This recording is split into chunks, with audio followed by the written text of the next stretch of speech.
Com'è, Picciotto? Tutto a posto?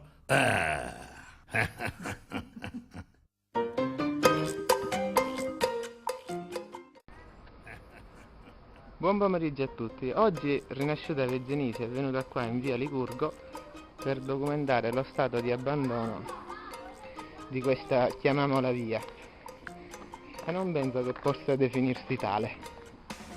Guardate cosa c'è qui sotto: la civiltà dei veginesi e anche la noncuranza dell'amministrazione da un certo punto di vista. Osserviamo bene, ci sono case completamente diroccate, vetri, bottiglie di birra spaccate, un ferro da stiro addirittura. Questo posto è anche poco sicuro, infatti dobbiamo stare attenti anche a camminarci. Io mi domando che cosa si sta ancora aspettando per sistemare questa via.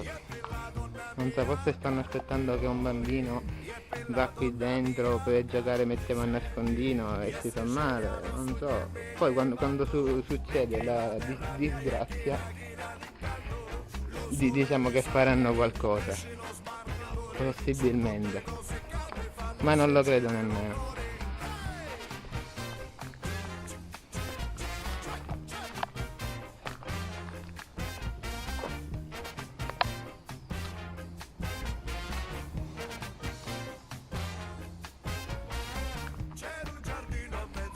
La noncuranza.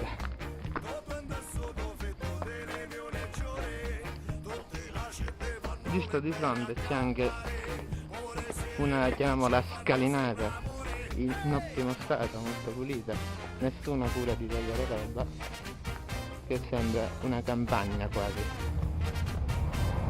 Benissimo. Via Licurgo, per chi non lo sa, è una, come possiamo dire, è un incrocio di via Petrarca, se non mi sbaglio. Benissimo. Sì, che via Petrarca sarebbe la parallela di via Roma. Ottimo, fenomenale. Sì, il tetto l'ho già inquadrato. Bene, penso che può bastare per documentare lo schifo, perché non ho altre parole per definire tutto questo.